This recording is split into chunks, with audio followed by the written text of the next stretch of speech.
You're right. So Yep. But yeah, that's really really awesome map by you guys and Kraz. I think you guys really pulled it off really well. Let's take a look at another map, one more map, and I think you guys might have a little bit to talk about. This is Solstice. What can you tell us about this map? We got contacted by NADEO, I mean Tona, and they wanted to make like a special event for the solstice, and they wanted like full custom scenery. So making a custom scenery for a 3-minute map is quite a challenge because you need to fit everything in 6 megabytes. So the landscape, if I remember correctly, is like super low poly. Oh, We yes. needed, yeah, we have used a lot of vanilla items because we don't have the choice. And to make the map like doesn't look like ugly, we needed to put a fog and stuff to not have like the view from far away. So yeah, it was really a challenge for us. I will let you, Ealipse, to talk about it. Yeah, I remember like that I sat down and like had basically trying to make the whole route low poly enough because I think it was like around 60k faces or something or 70k, and I think I ended up with 14 without it being bumpy. Yes.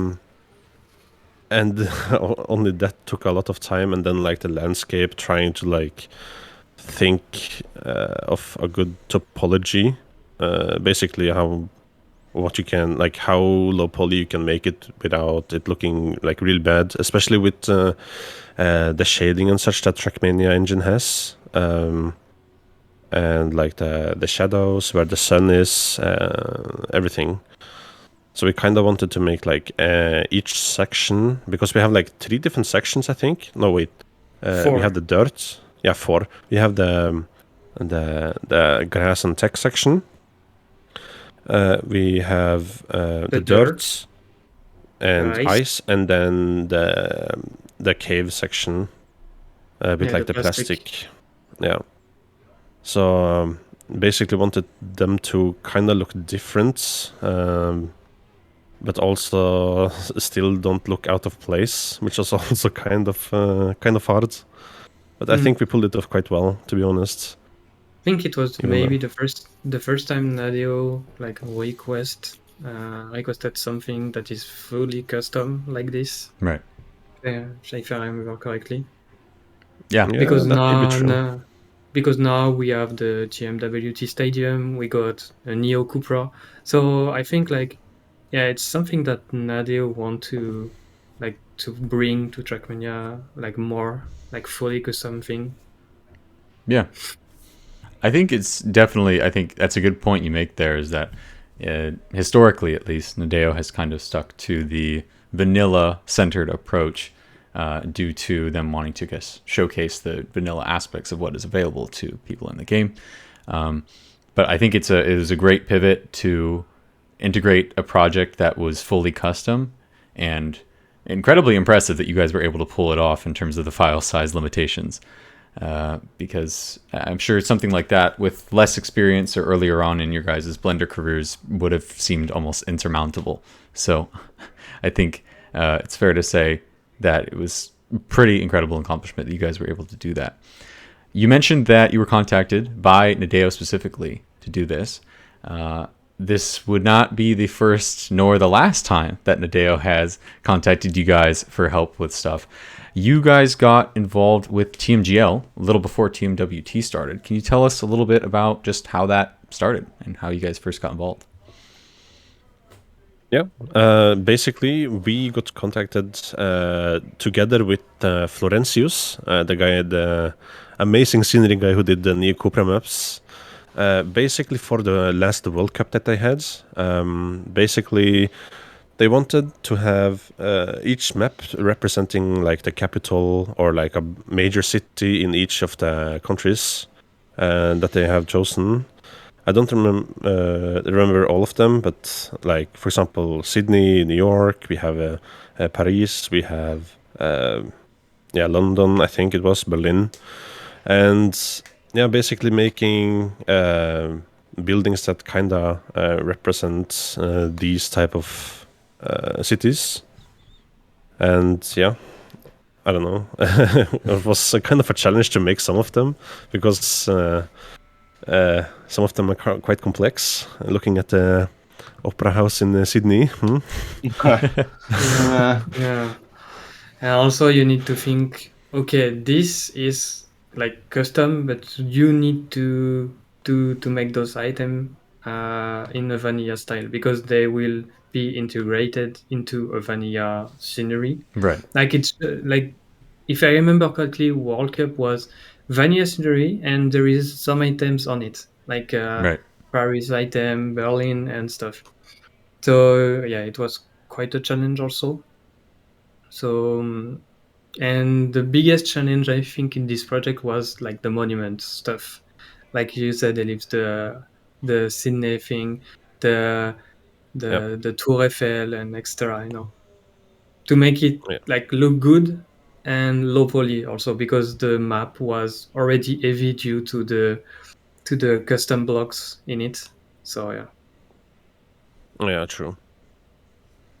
Yeah, that definitely makes sense. I think when you're doing your own custom thing or you're trying to do something photorealistic or realistic in general, and there's going to be their own set of challenges with that and pulling off whatever idea you have. But making it match with more vanilla plus style scenery is going to be its own challenge. So I definitely understand that. But I think you guys absolutely killed it with that.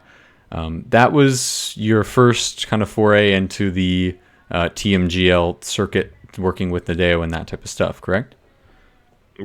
Yeah. I think that was the first time he was contacted by them, right? Yeah, even before the solstice thing, if I remember. No, just after. Sorry, just after. And then that led into you guys ending up making your first map together for World Cup or TM would become TM World Tour. Can you tell us a little bit about how that came to be and your experience with that? You talk about JT Dash, right? Yeah, I think it does. So basically, for me, I think Nightwolf was already like doing a campaign before I got on the team. If I remember correctly, the fall campaign. I'm in the campaign mapping crew since the summer 2022. So So summer the campaign. Yeah, so you were basically in there 2 campaigns before me, and I got contacted for the winter campaign. Basically, like, yo, do you want to map for the campaign? And I said, of course, yes, because that's kind of really cool to get like the message from NADEO. I think it's like the biggest achievement for like a TrackMania mapper to being invited to join the campaign mapping crew. Oh yeah, definitely. It's like a milestone, to say the least. Yeah, that's a really big milestone, that's for sure.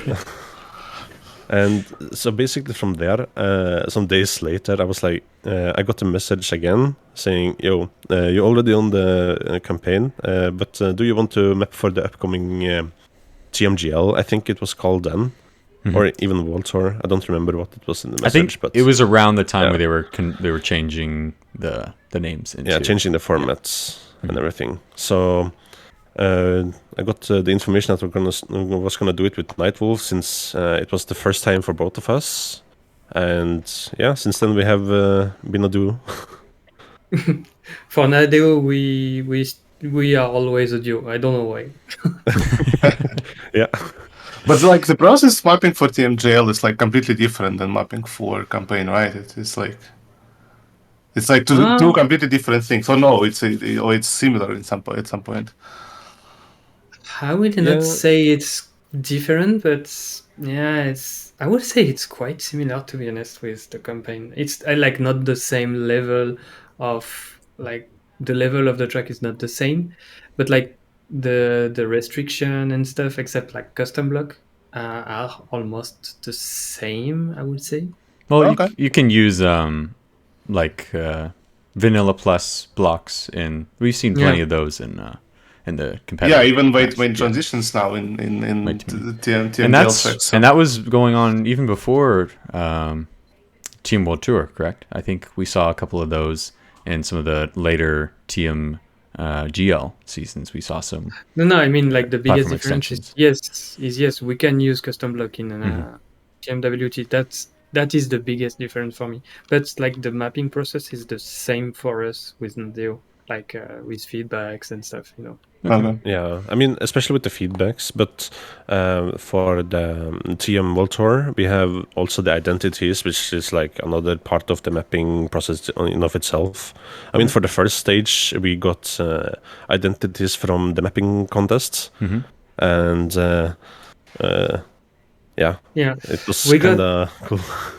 we got the identity like after we finished the route. So we Oh, wow. needed to include the identity in the map after the route. So agility dash is like the biggest identity I think in the contest because it starts on the side of the stadium and it ends on the other side. So we needed to think about a route that will start at this point, you know.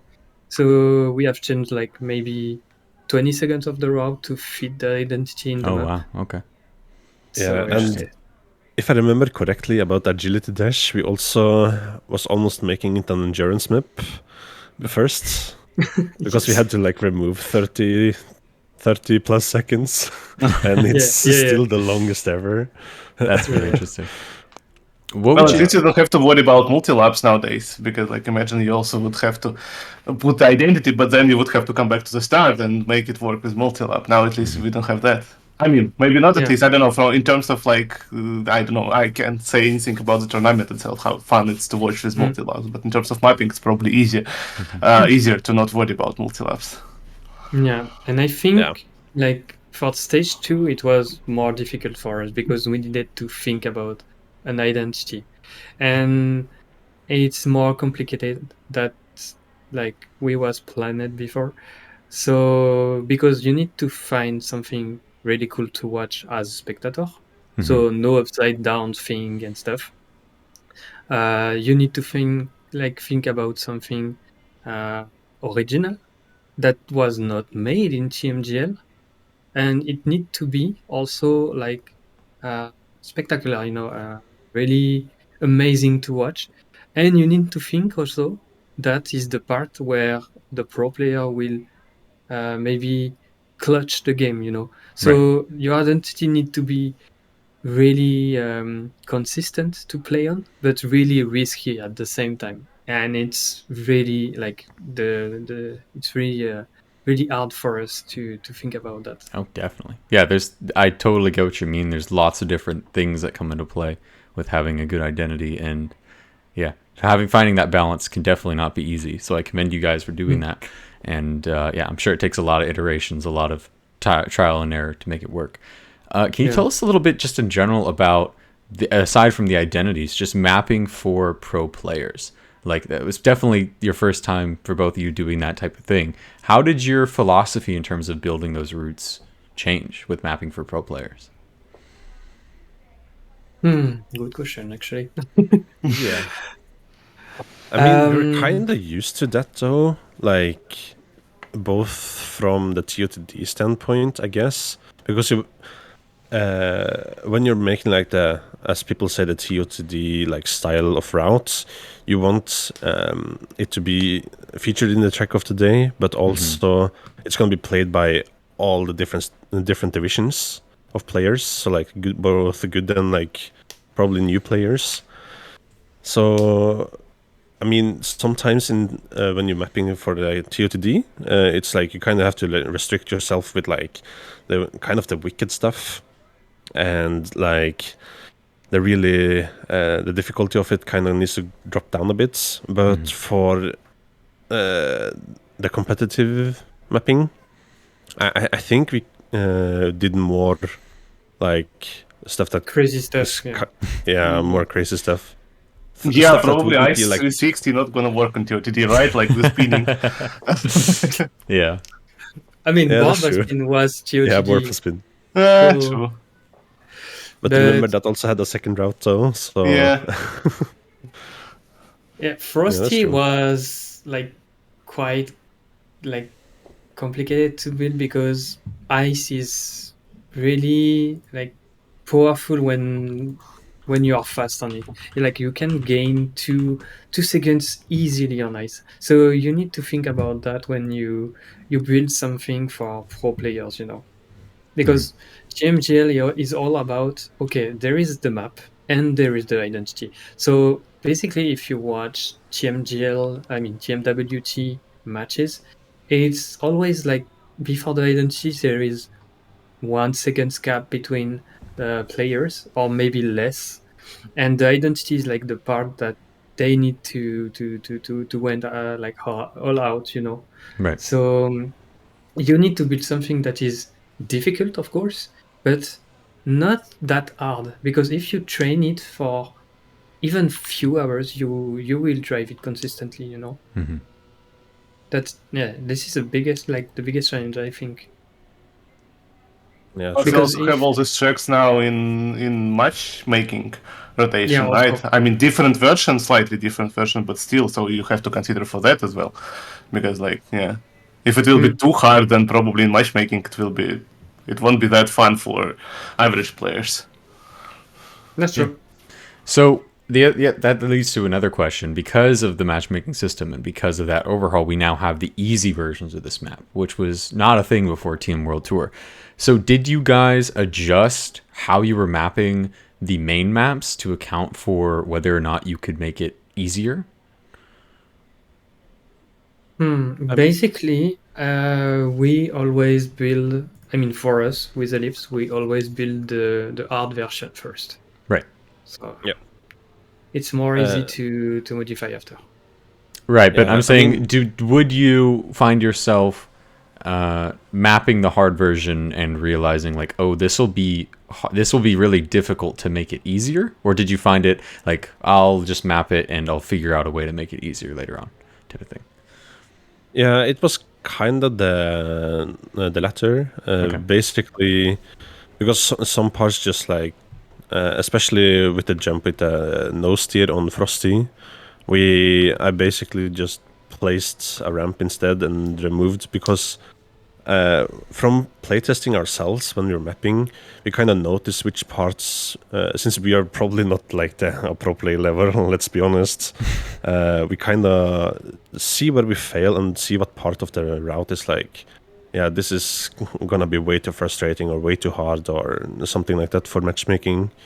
So it's not really easy, but it's there is a process to find like what part of the route needs changing, and like you kind of get an idea of what you would do instead to make it easier. Sometimes it's just NADEO that they will say, okay, this is too difficult, change it. It's also like that. Okay. Yeah, So we you- get some incredible feedback from them too in the whole process, so that's good. Nice. So you kind of find it, regardless of the easy sections or not, you find yourself kind of going back and tweaking things a lot as you go through. Yeah, definitely. Keep in mind also there is other like TMGL mappers that help us. Like we try each other maps, so we can give feedbacks and we receive some, Yep. Cool. It's really awesome that you get to work with this other group of just incredibly talented mappers, and I'm sure you've worked with lots of intelligent and knowledgeable and experienced and talented mappers throughout your guys' career. Who would you say, I guess, has been like the most impactful on you in your mapping, or that you've found the most inspiration from? Either somebody you've worked with or somebody you haven't. For me, I think I think it's Vixa, to be honest. I mean, from what I said on the last podcast, basically when I started playing this game, I was in map review a lot with like all the shitty maps and like queuing the maps over and over. And I met him, got some awesome feedback, like you could do this and like people usually do this. This is like the rule of thumb and everything. So basically going from that until like the collabs we have and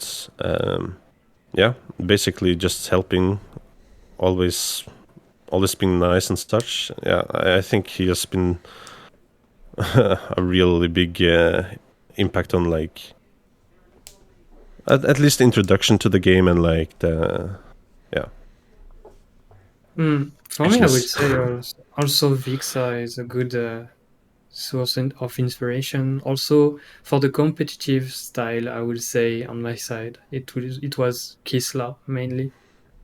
Kisla, that is really like very amazing. Like he built so many crazy map that is not hard but really fun to play and actually competitive. Which one also I can say? I would say Scarzo also. I don't know for you, Ealipse. Yeah, definitely. I mean, I remember when I was like bored one evening, went to Twitch, didn't want to go to like the bigger streamers, and just saw someone in the editor for once. That was amazing. And then Scarsor was streaming with a few viewers, and I was like joining. Told him about the rock placement, and from there on we have been friends. Rocks on top of rocks and trees on top of rocks. Very good.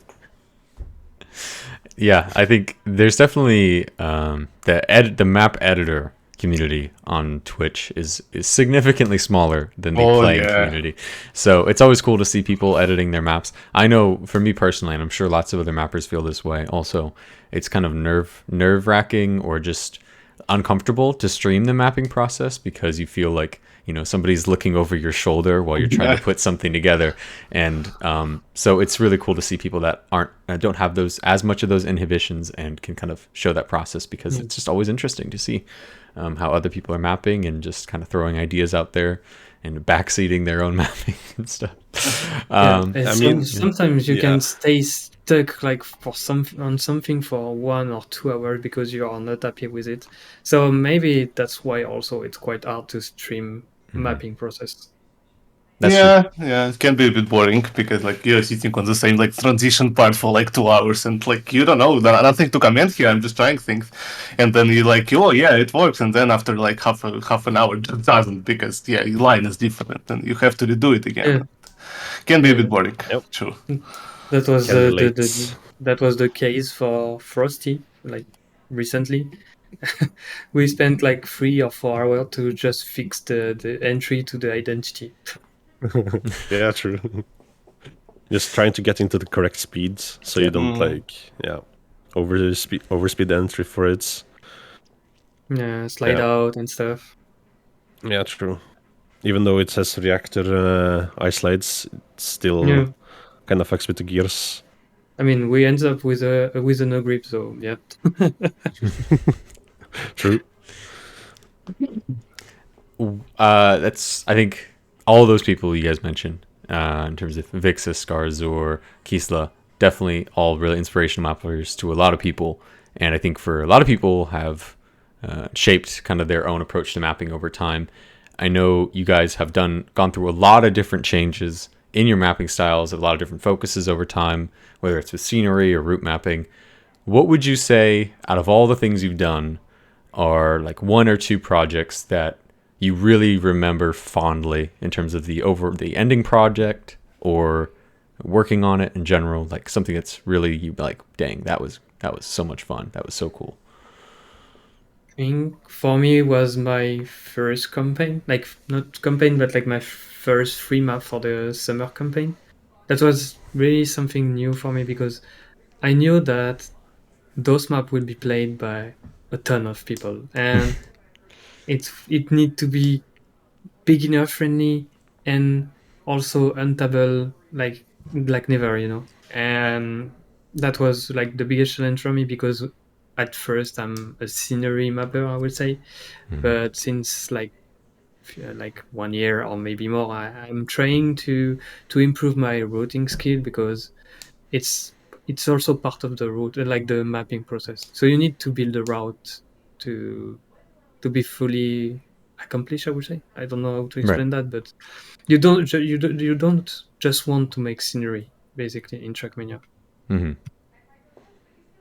Yeah, true. I mean, for me, one project that I really remember fondly, I mean, two of them is the collabs I had with both Vixa and Deadfish, basically Rorvik and Gilneas.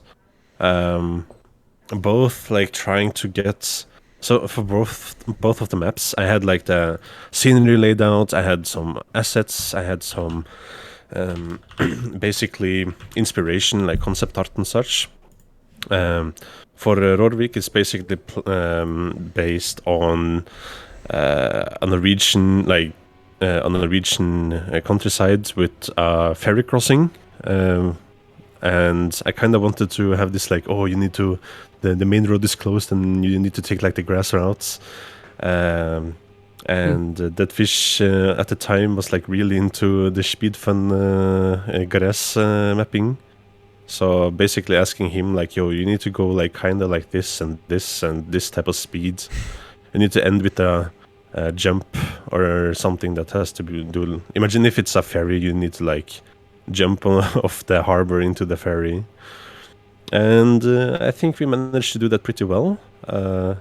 Especially, you even have a major checker, right, on Rorvik, that you can be late for the ferry or something like that. Yeah, I mean, it's based on the jump. I have a trigger where it's like under the speeds that you need to have to make the jump. It's basically like showing up as, yeah, you're too late for the ferry, just double respawn and go to the cafe and wait. Oh yeah, because there's a hidden finish in here if you're on the right side here.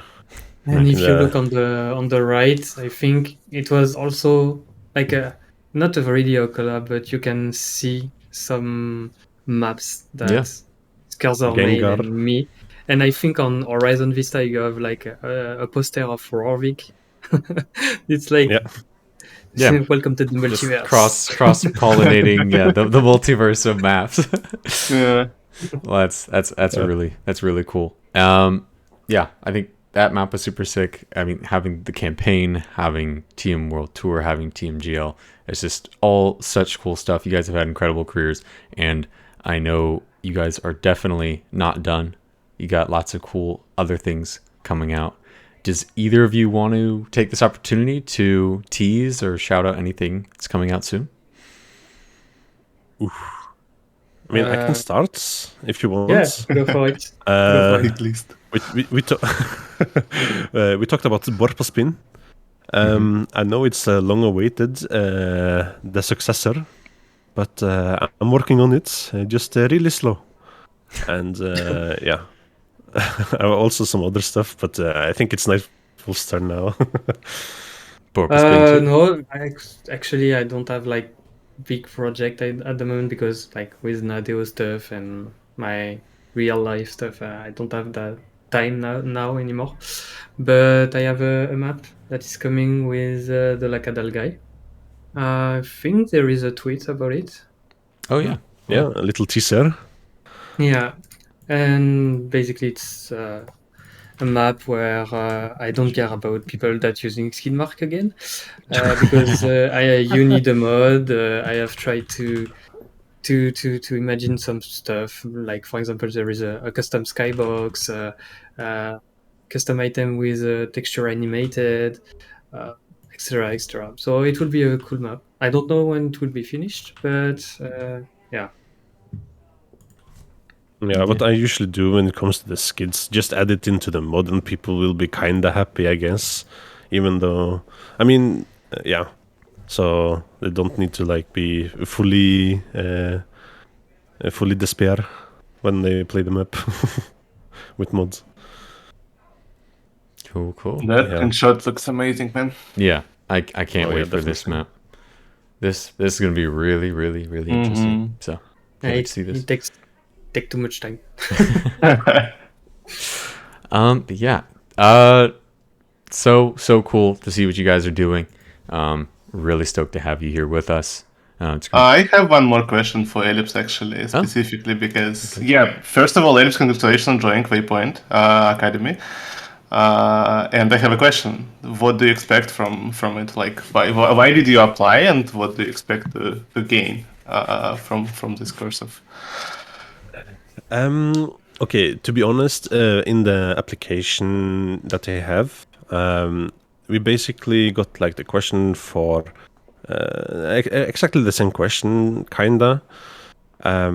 So I have been kind of a tech and speed tech not enjoyer, let's say it like that, because basically I can't drive it myself, and I kind of wanted to change that. So Scar sort of told me in DMs, yo, the application stuff is open now, you should apply. And I did. And now I'm here and learning new stuff. So basically trying to map tech, and I mean starting at least with tech, that I can also incorporate to the competitive maps I'm gonna do, hopefully more of them, and also my personal projects. So yeah, a bit more skill to have in my arsenal. Fun fact, Skarzar sent me a message also about the waypoint application, but I totally forget to apply. The Nightwolf, honestly. Yeah. Well, yeah, I think it's safe to say you definitely deserve your spot in that lineup in terms of the Waypoint Academy. I'm not going to make any calls about whether or not you deserve a spot in the main roster, just because that's not my decision to make. But it's really cool to see you there. A lot of other talented dudes in this lineup as well. We got Intox, Agraboo, Ajorde, and Isirix, who we talked about last week in terms of kind of a offshoot of the Rising Star pick that we had. So really cool to see him making waves, and definitely all these mappers really talented. Got a lot of potential. And then ASICS is staying over from the previous Academy rotation. Totally stacked. Yeah, super stacked. But yeah, I think this is a good transition to move over into some other TrackMania news. So we already talked about the Waypoint mapping updates in terms of their Academy lineup, but we got a couple other updates here. One is from Kisla and Prof, who were the winners of the Gathering Org mapping competition with their maps they put out for this. These are some really, really cool maps. And there weren't very many submissions to this, even though it had a pretty big prize pool. So not to say that they didn't deserve it or that it was easy for them to win it. They put out some really, really cool maps. Really well made, stunning as always, scenery from Prof. Really love the crystals though. Yeah. Really great theming, really great atmosphere, and just great maps overall. So definitely go check out Kisla and Prof. Gathering Org maps. You can find them. They're on TrackMania Exchange right here. I think Prof is like the guy that can build everything. Like it's look almost vanilla for me, but you know it's almost full custom. But he can make a map that is almost full vanilla look so much better than everything. I think for me. Right. Oh, yeah. Yeah. Yeah, I totally agree with this. Prof is a guy who can do so much with vanilla items and with little help with custom items. His map looks like really, really good. And like they drive also really good. His speed tech is one of the best probably speed tech on the scene at the moment, at least for me. Yeah, and a very distinct style too. Like when you're playing a Prof speed tech map, you know it's a Prof speed tech map. It is a very signature style, and there are people that have got a lot of inspiration from it, where it seems very clear that they have more recently. I think the Isengard map kind of felt like that type of same. From Isirix kind of felt like that same type of Prof 10 style, but he's clearly been very inspirational for lots of mappers in lots of ways. I think definitely. he have a lot of like signature blocks that he used. So Great maps here, and definitely well deserved to Kiesla and Prof 10. Congratulations on the wins. Also, if you opened TrackMania at all in the last couple weeks, you probably would have seen Juice's beautiful, handsome face on your home screen. The Ubisoft official channel posted this video, TrackMania, Meet the TrackMania Community, Episode 2, Juice. So if you want to take a look at that video, we're not going to watch along here on stream, but you should go check it out. It's on the official Ubisoft. I was surprised that Tona contacted me to record this type of video. I mean, I'm definitely happy and like super grateful for having me for the things. But like, I was a little bit surprised because there's so many, so many super talented people in the community, and like I will be on the second episode. Wow, that's that's cool.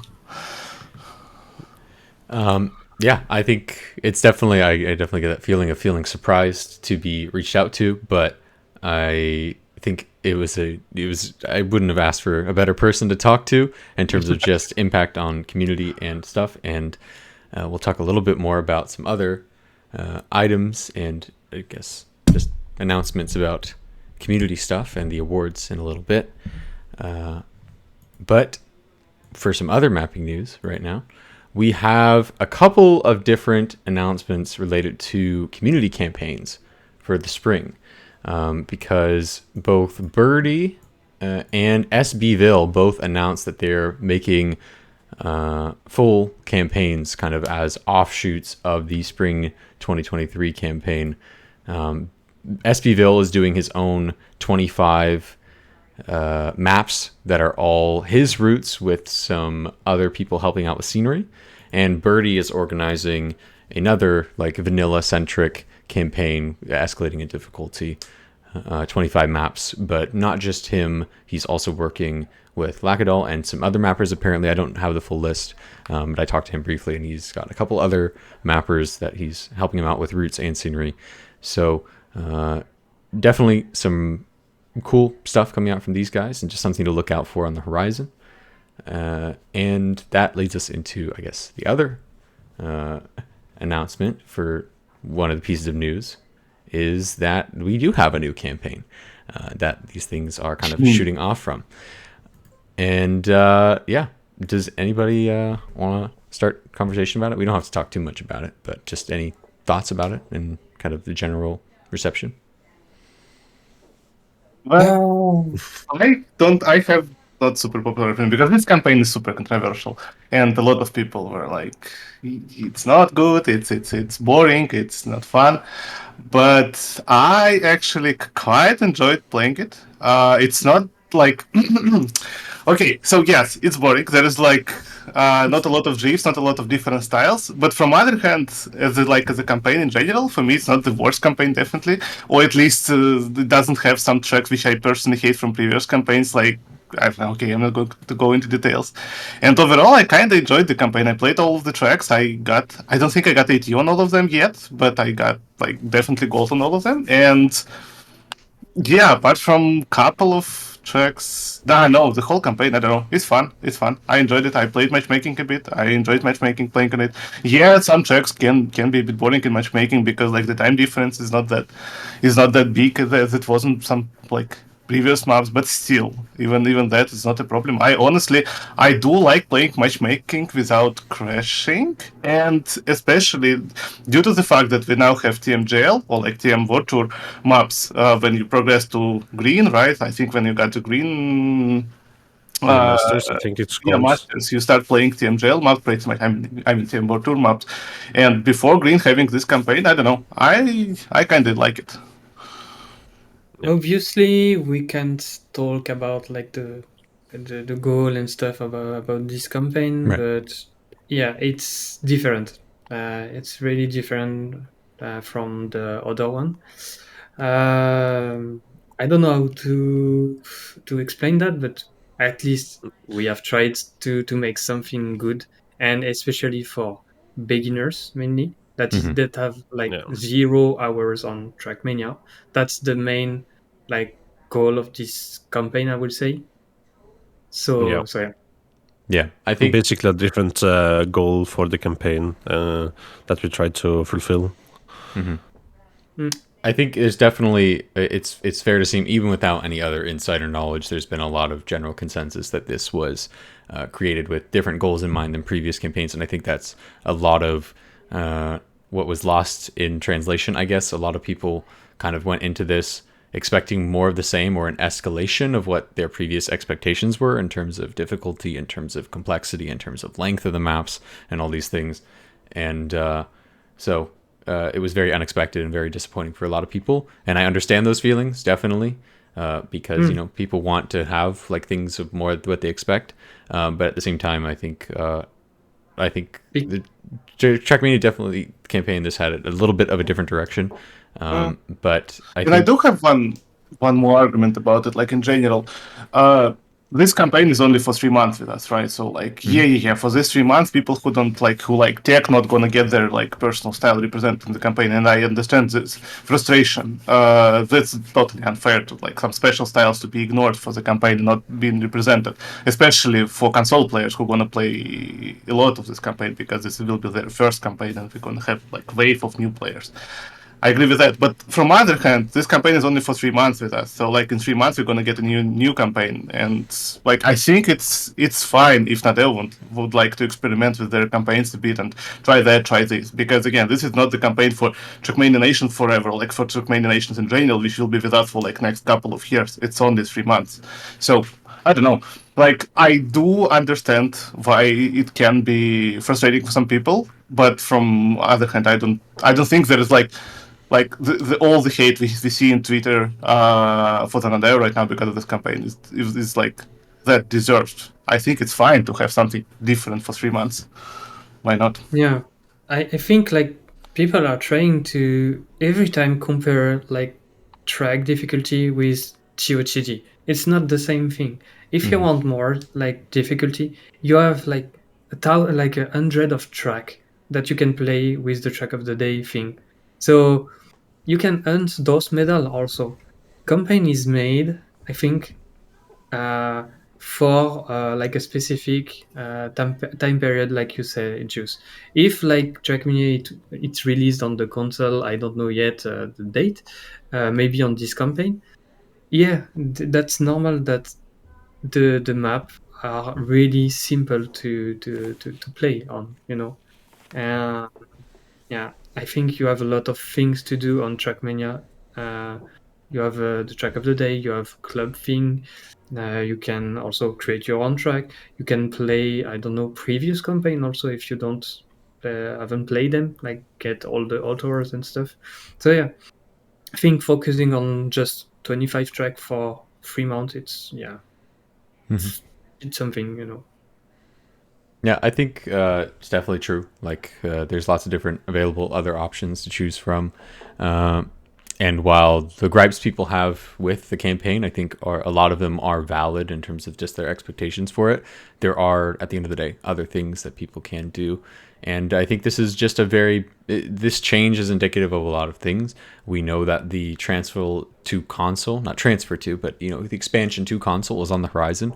And at some point pretty soon, we're going to be seeing an influx of new players who don't have that experience coming in, and they're going to have a different experience coming into a campaign with no other TrackMania knowledge. So it remains to be seen, I guess, what the future of this campaign and the reception of this campaign and other campaigns looks like. But with all that said, if you are looking to try out the new spring campaign, it is here. It's going to be around for the next 82 days and after that, but hunting for the period.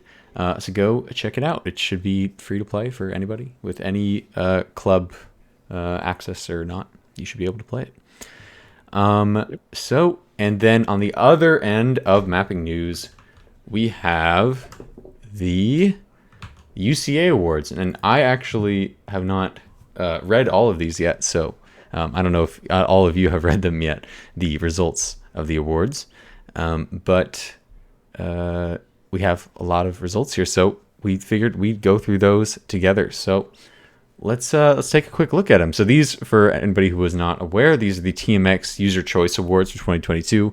These ones were based solely off user nominations and votes for each of these categories, and we got a lot of mapping categories here to go over. So let's just kind of take a flash look through them. So first of all, for Root Mapper, we've got Vixa, Ski Freak, and Kisla in first, second, and third. Vixa with a huge margin in first place. I think that is completely understandable. I think almost everybody can agree that he deserves that spot in first place. Totally. Yep.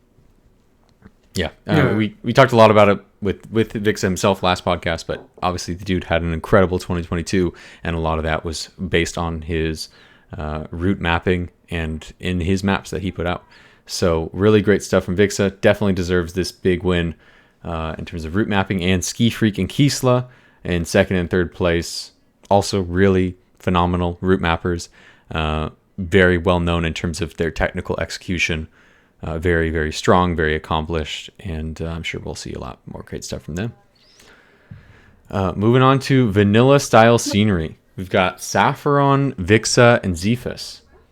All pretty close, and all very kind of different approaches to vanilla scenery too, which I think is really cool. Like different representation of vanilla styles, but I think a really great showcase of how much you can still really do with vanilla blocks.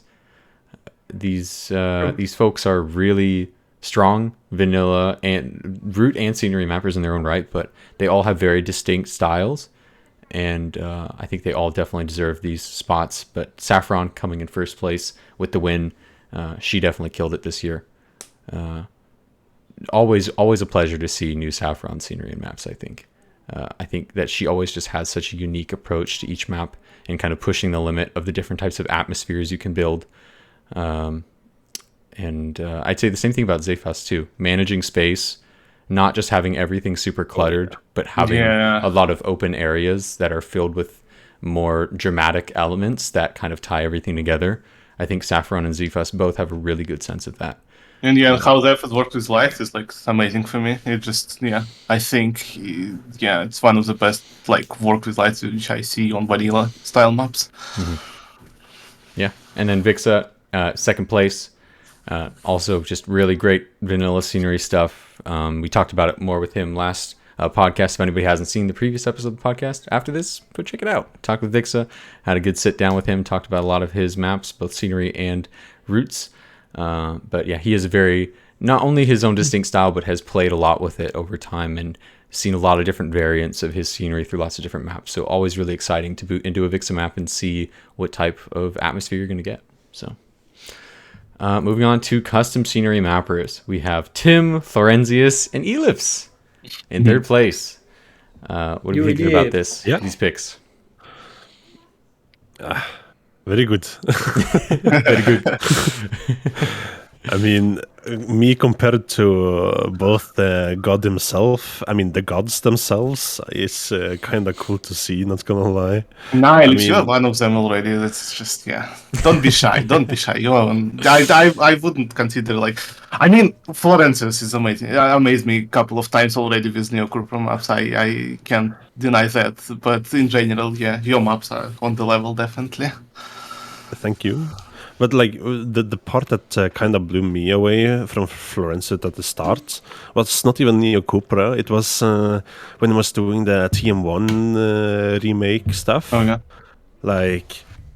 Basically remaking all the models, if I remember correctly, models or just basically converting everything to Mania Planet 2, I think. Yeah, I'm not really sure. The Bay One project? Yeah, the Bay. Yeah. Basically seeing him do that was kind of cool, and then now with the Neo Cupra, it's insane. So talented. He raised the bar so high with Neo Cupra scenery. Yeah, well, I think honestly for all three of these mappers here in the top three, I think all three of you have been at some point part of that group that is pushing the bar of scenery, whether it's in terms of the actual, the quality, the models, the art direction, the technology behind it to make it more efficient, to make it more accessible. You guys have just been pushing that bar. So I think this is a very solid top three. Tim taking a strong first place for Florenzius and Ealipse. Great stuff from them. Yep. Moving on to competition mappers. We got Kisla, Firefox, and Ski Freak. Again, incredible technical execution, very experienced mappers that have a lot of experience making more competitive style routes, and that translates really well into the competitive maps that they've made this last year. So great stuff from them. Kisla with a strong first place, very well deserved from Kisla. No surprise, no surprise for Kisla. No surprise. Got my votes. Yeah. Tech, we also have some familiar faces in Tech. We have first place Prof, followed by Kisla and Whiskey coming into the mix here. I think we talked a bit about Prof and Kisla. Obviously, again, great technical tech execution.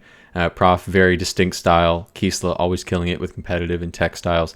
And Whiskey entering the mix here. I think this is definitely kind of somebody that's gained a lot more notoriety in 2022. Whiskey's been doing a lot of great stuff. He's on Waypoint now, very well deserved, with a strong focus on tech, but he's also been doing full speed as well. I think definitely not even in his final form yet either. Like he's showing a lot of growth, and he's going to continue to grow. So great stuff from Whiskey. I think definitely well deserved as well. But Prof with a very commanding lead in this vote, taking 55% of the vote. That is outstanding. That is a remarkable margin. So clearly somebody that has left an impact on a lot of people in terms of tech this year. So I mean, when you talk about fit tech, you immediately think about Prof. So yeah, I think the name is just the Prof maps. Prof mapper of the year. Whiskey says in chat, "I'm not an FS mapper." Yeah, you are. You've made at least one FS map, so you're an FS mapper. Anyways, speaking of FS mappers, somebody who's surely is in the FS mapper category. No, he's not. But let's talk about who is. It's Entry Lag, Ski Freak, and Chroma.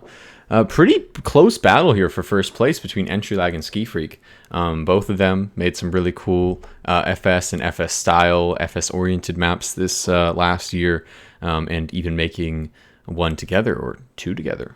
No, I think one together the last year. Hyperion's Retreat. Am I remembering that name correctly? And then they did that longer 3-minute long. The Great Yonder, I think. Great Yonder, yeah, as well. So two guys that are really creative and interesting with their approach to full speed and making some really cool maps. Entry Lag was my pick as well. I think he's just really, really strong mapper. I know he himself is very humble. He'll say like, "Oh, I'm not really the best full speed player or mapper. Like my technical execution isn't there." But it's not always even about that. Even if that is true, the dude has some really great ideas and he puts them together in really interesting ways. So great to see him taking the win. Ski Freak, Chroma, shout out those two, also doing great stuff. Moving on to the Speed Fun category. So this is an interesting category, also pretty close, but we have Agraboo taking the first place spot, followed by Deadfish and Rexosaurus. Also Ealipse nearly missing the podium there in fourth place. Close fourth place. This is a close category overall. Really close. Like Deadfish didn't push enough to it. It's like just a bit. I think it's really cool to see Agraboo in here too. Another guy that has kind of really hit his stride, I guess you could say, coming into the last year or so, and I'm sure we'll see a lot more from him. I think if somebody mentioned the TMA category. Yeah, pretty much. lots of TMA mappers in here. I think TMA generally skews towards as a mapping team. I'm allowed to call us a mapping team now. Excuse me, there's a lot more speed fun categories of maps, and seeing a lot of those come out of TMA or from more notable TMA mappers. But either way, really cool to see all these guys, well deserving, and really close category. Moving on to RPG and trial mapping, we have Simo taking the number 1 spot, followed by TM, Tom, and Lentillion. I don't know why they group RPG and trial, to be honest. Yeah, that's true. I also don't agree with that. I think it's two completely different styles, and the amount of effort is different. Like, I mean, not amount of effort, but like in general, how you map it. Because, I mean, I have a favorite one that is not even on this list. Black Pulse. Black Pulse. So Exactly. yeah, splitting those two styles would be kind of cool for next year, I think. Just I think like so. Yeah. when you think about RPG, you can think about like Black Pearls, TM Tom mainly for me. That just playing, if you can try The Rift by Black Pearls, it's like one of the best map I've played on TrackMania 2020, I think. Oh, yeah, definitely. Yeah, I think that's definitely fair, and I think hopefully we can see some more division between those types of categories in the future, even if they are more, I guess, more underground categories in terms of the amount of people that play them. They deserve separate recognition, I think. But either way, really huge congrats to these winners: Simo, Team Tom, and Lentillion. Great stuff. Yep. Moving on to ice or bobsleigh mapper. Again, an interesting looping together of ice and bobsleigh. I think it's fair to say a lot of ice mappers and ice players would not be super stoked that these categories were put together. But nonetheless, we have a mostly ice-oriented lineup here. We've got Skarzor in first place, followed by Sophie and Hank Heismay. Anything? Anybody? Any of the ice players here want to say about this? I think Skarzor totally deserves it. Like, he brings so many things to the ice community. So, yeah. Just when you think about the SIT thing, it's just crazy. Cool. Totally agree. Yeah, well deserved top 3. Great Nothing top to three. add. Yeah, good stuff. Taking now a look at dirt, grass, or plastic mapper. Why this is mixed? Also, Yeah. a big dirt? mix category. I think, yeah. Plastic. I mean, I don't know if there is like a plastic mapper category. Like, it's possible. Like, Well, also wouldn't agree with you. I'm technically a plastic mapper, but it's only because I don't know. There's not that many plastic maps, so I guess it's easy to be a plastic mapper if you put out one or two. I mean, I guess we're seeing more these days, though. I feel like we've seen a handful of more like slow plastic maps coming out. yeah. And I mean, if we're talking about plastic, grass, and all somebody who has dominated all 3 categories and has made great maps in all 3 categories, Mime is a heavy front runner. So having him here in first place definitely makes sense. He took over double the votes of the person in second place, Vixa, and Intax taking a close third. So yeah, but Yeah, well deserved. definitely All three did great. Good stuff. For mixed, so this is also kind of an interesting category because previous types of maps in this list kind of fall into this category, but nonetheless, we have Kisla taking first place, followed by Rexosaurus and Wizzy taking third place. Well, actually, they tied. They were tied. Yours truly. Oh yeah. Well, I'm still fourth, so I'm not on the podium. But the tie for second place between Rex and Wizzy. So, congrats to them. Kisla taking another W, very well deserved.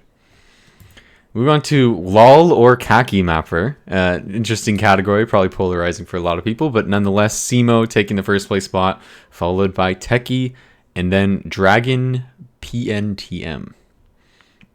Yeah, the Dragon Youth guy. Nice.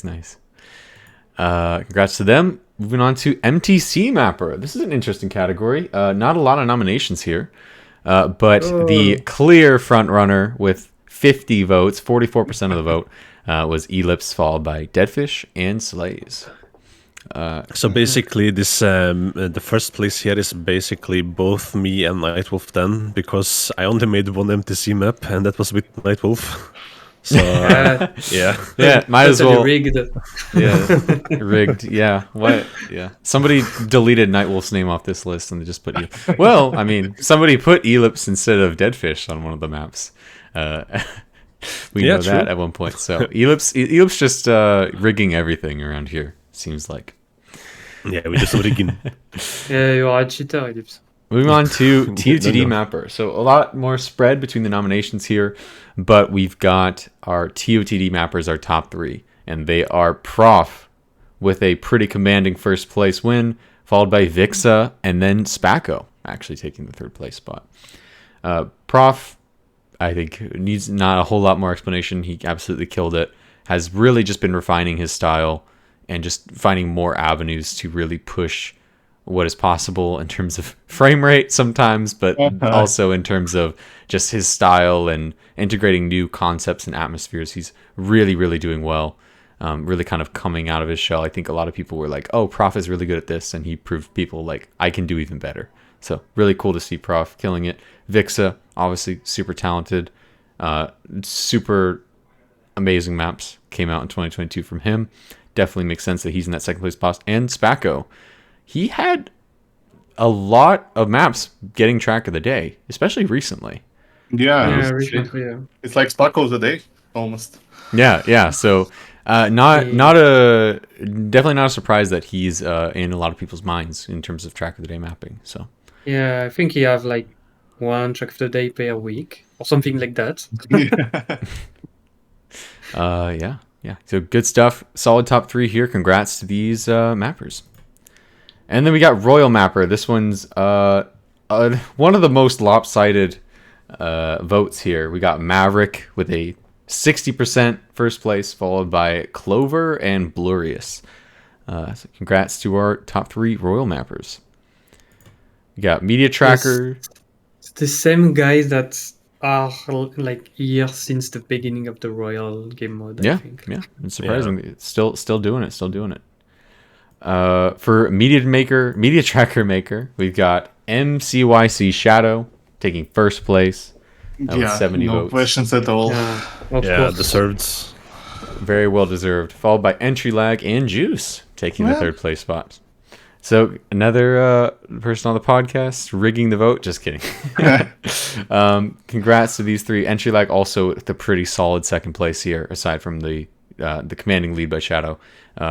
Entry Lag has always been kind of at the forefront of integrating Media Tracker into helpful stuff in the maps and just adding a lot of polish. So congrats to him, and congrats to Juice. Great top 3 here. For Photographer, we've got Whiskey, Prof, and Tuta in the podium. Another close race. Only 3 votes total separating the top 3 here. So very close race. But Whiskey taking that top spot. We talked a little bit last podcast about how thumbnails have evolved, but it's definitely the case that making thumbnails for maps has become increasingly important in terms of making a good first impression and drawing people into your map, and just in terms of adding polish. Really going above and beyond with creating thumbnails and creating artwork around your map, completely outside of the map itself, to promote it and just provide additional lore in some cases. just interesting elements, and it's really cool stuff from them. I mean, like the thumbnail stuff, or even like just screenshot and stuff, it's like the entry point of your map. Like if you want people to play your map, you need like to attract them. It's like marketing stuff, I would say. So you need to have like a good thumbnail, of course, or something that's really original that makes people go like, what is this? Yeah, I want to try it, basically. Yeah, it's a really good point. And I think safe to say all these folks absolutely killed it with the thumbnails and the screenshots. Shout outs to them. And something that was pointed out, sorry I missed it the first time around, is that it was not only just a super close between the top 3, but it was a tie for third place between Dom and Tuta. Dom also really, really cool thumbnails this year, mixing it up a lot, trying lots of different cool concepts. All 3 of these, all 4, I should say, people in this that are on the podium here doing great stuff. So congrats to them. Yep. And then as far as mapping teams, so this was my little bit of foreshadowing earlier, because I knew that this was, at least I didn't know the results, but I knew it was in terms of the nominations that we were going to be seeing something like this. We have Waypoint, TMA, and Evo, and Exotic. TMA taking the top spot. So TMA is officially a mapping team, everybody. You heard it here. It's on TrackMania.news, the most trusted news source. So we know it's the truth. Don't look anywhere else. But no, definitely makes sense here that Waypoint's taking the top spot. They are by far the most notable, most recognized, most, I guess, like illustrious name in the mapping team, or just mapping scene in general. Followed by TMA. Again, I guess a bit of a a bit of a mix-up to keep when bringing it down to the real world here. Being serious, TMA is not actually a mapping team; it's more of a mapping community. There are some, more core mappers that associate themselves really strongly with TMA, but it is not actually a mapping team. And then we have Exotic taking the third spot. Actually, again, I missed a tie here between Exotic and Evo. Evo and Exotic taking that third place spot, I guess. And then we have a single vote for Eon. Unfortunately, we did not make it. Yep. Shout out all the Eon mappers out there. But yeah, strong win for Waypoint there. Not surprising, but well deserved as always. So now we're getting into some individual map categories here. So this should be interesting. We've got our first map here, which is for competition map. First in this list was Agility Dash from Nightwolf and Ealipse. Yay. Congrats, guys. Yeah. Congratulations. Well deserved. Followed by Arcadia map, the Oxygen by Kisla. The Arcadia maps, all the maps are so good. Such a great mix of maps. Good. I mean, I think the Arcadia event was an incredible event, and just the maps that were created for it were equally incredible. So shout out to Kisla and everybody else involved with the maps for that event. And then we have FMS Banana by Switch. To be honest, I was quite surprised by the first place of Agility Dash. So, I mean, we can also thank Karluki, though. He's in the chat. So, we won, man. We won. Shout out Karluki and shout out our three winners here, especially Nightwolf and Ealipse in first place. Congrats, guys, for that. Next up, we've got Vanilla Style Scenery Map. Hyperion's Retreat taking the first place spot by Entry Lag and Ski Freak, followed by Biosphere and Chroma's Hideout. All of these really great maps, and kind of going more into what I said before. I talked more specifically about Saffron and Zephas and Prof, but also it most equally applies to Entry Lag and Ski Freak in terms of using vanilla style, maybe vanilla plus, but really creating entirely unique atmospheres and creations within the vanilla style. It's a really interesting skill to have. It's really difficult to do, but all of these mappers did really well with it, and all of these maps are definitely great evidence of how to create really interesting and cool scenery styles with vanilla. So if you haven't played them already, Hyperion's Retreat, Biosphere, Chroma's Hideout, check them out. Great maps. And definitely deserving of those first, second, and third place spots. Next up, on the other side of the spectrum, we've got the custom scenery. I wonder why is the graph smaller? What's going on there? Because of the name, I think, of the Neo Cooper. Oh, yeah, this map is really long. That's maybe one. But yeah, we've got do any of you guys know the proper pronunciation of this? Say again. Aiguillère. Sorry, I'm very American. I don't know how to pronounce things, unfortunately. Yeah, Aiguillère or something like that. Okay. And nonetheless, Aiguillère taking first place spot by commanding 39% of the vote from Scarzer and Tim. Really interesting map, really unique design. I think Tim is always trying to push the boundaries of what's possible and what people are able to do within TrackMania.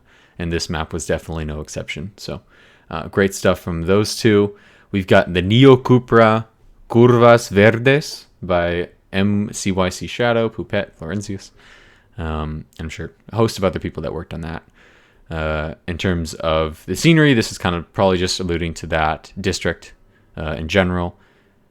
It's safe to say that the Neo Cupra scenery overall has been phenomenal. It's been just really incredible to see what Florenzius and the other folks behind these projects are doing with the scenery and the media tracker and the mods and everything. Just, again, really pushing the boundaries of what's possible. And then in third place, what do you know? It's Ealipse and Nightwolf taking third place spot with Azure Chimera. Yay. Really great map. And we showed the successor to that map on stream earlier. But this is the predecessor, so if you haven't seen that map or any of the other maps in this list, go check them out. All great maps. Yeah, Ealipse 3 times in the list. Oh yeah, yep. He also is in 5th and 6th place with Gilneas and Rorvik respectively. So congrats all around to those winners. Next up, we have Tech or Speed Tech map category, which our winners here are Aurora, which was the Christmas calendar project number 20 for this year by Prof 10 Whiskey. Really solid, complex, competitive, cool tech map. Digital Oasis by Ski Freak and Squeaky, and Atmosphere by Zfus. The Aurora one, I remember seeing the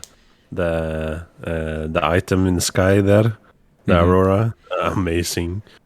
I thought about doing it myself for a map. I couldn't figure out how, and then I suddenly saw that in Track of the Day. I was stunned. Yeah.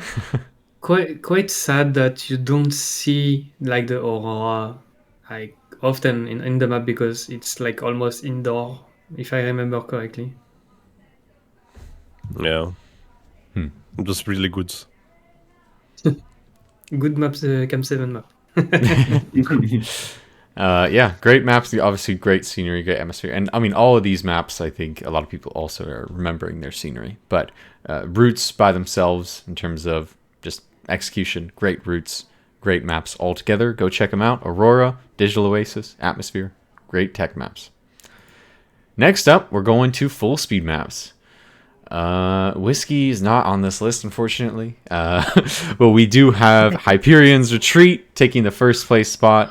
I think that makes a lot of sense. This map got a lot of hype. It's a really, really cool map by Entry Lag and Ski Freak, followed by Chroma's Hideout, and then the Firefox map, which I do not want to try to pronounce. But Yggdrasil.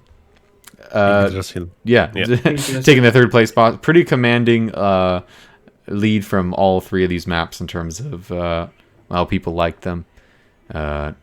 Very strong maps, very cool maps, very huntable maps, and with some cool scenery, especially with the Chroma's Hideout and Hyperion's Retreat. A lot of attention to the atmosphere.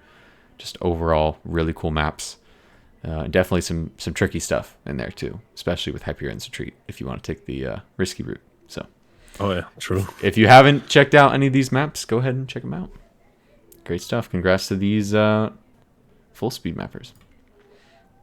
And then we got the speed fun category. So this is a pretty stacked category. Got a handful of different nominations here, but we had 3 front runners, which were Champions Drift by Traz, Nightwolf, and Ealipse. Congrats on the first place. And then we've got another Ealipse map. Another rigging here in second place, Rorvik, followed by Mirror World by Orgo. These are all really cool maps. We talked a little bit about Champions Drift and Rorvik already.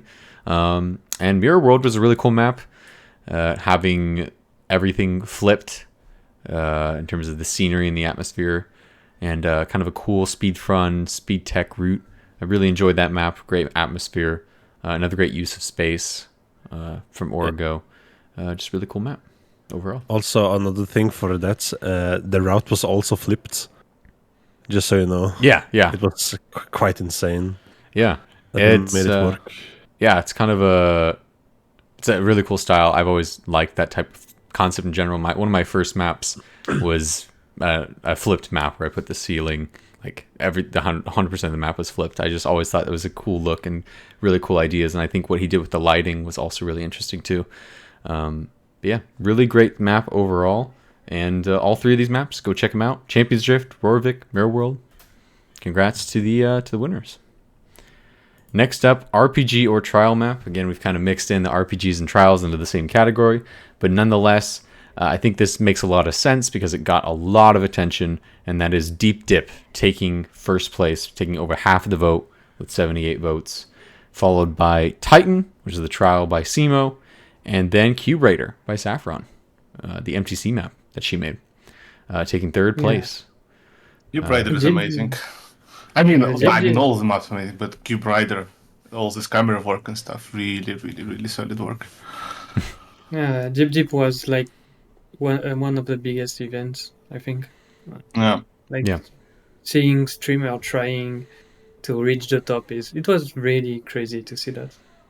Yeah, I think that was definitely one of the most buzz within the TrackMania community in terms of just like what's going on in the here and now that we've had in recent memory, because it was one of those things where people would be just on playing and people would be talking, and then somebody would say, oh my god, this person's close to something, and then everybody would tune in, you know, like everybody was kind of keeping up with it as it was going on. We don't see a lot of that within TrackMania, so that was really cool to see. It was clearly a huge project between Sparkling and everybody else who worked on it, so congrats to them. They deserve that first place spot. And also congrats to Simo and Saffron. Moving on to the ice or bobsleigh map. Again, another mix between actual ice and the Chad bobsleigh maps here. But we do have Ealipse taking another win here. Is first place in the ice or bobsleigh map category, followed by another Skarsor map, Gengar, and then ISL New Wave by Sophie. Yeah. Anybody have any thoughts about these maps? Not a nice player, sorry. I think all of them deserve their spot, to be honest. I mean, both Agrilia, yeah, the things. Amazing work, scenery, and like route-wise. And then you have the wickedness of Gengar. And also the competitive map from Sophie, really good. And of course, we have the CCP one, the Chad bobsleigh mapas. Yeah. And I see that Fish got his spot back, which is good. I definitely super stoked for all these maps on this list. Yeah, definitely psyched for the winners. Piplup Entry Lag was one of my favorite maps, so a little bummed I didn't see it in the top 3, but I can't complain about this top 3 either. Very well deserved. Congrats to the winners. Skarsor, Tim, Sophie, killing it. Good stuff. All right, then we have dirt, grass, or plastic map. Kind of a pretty broad category, but we've got a handful of really cool maps in here. Starting with Biosphere, taking the first place spot. Closely followed by Neopodlegi. Oh my gosh. I'm sorry, guys. Neopodlegli. Deska, my map, really cool map. And then, of course, Cliffside taking third place. Really popular Ski Freak Sophie map that came out this year. All these maps, really, really solid, really cool stuff, and well deserving of this category. Wait, Bombphobia is here. What the heck?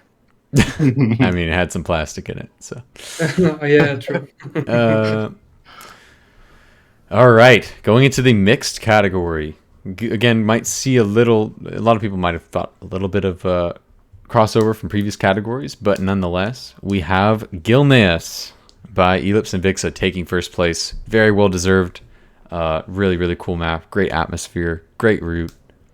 All in all, amazing map. Then we have Ambiguity by Mime and Zephas taking second place spot, followed by Sheffet Dunes by Polycept.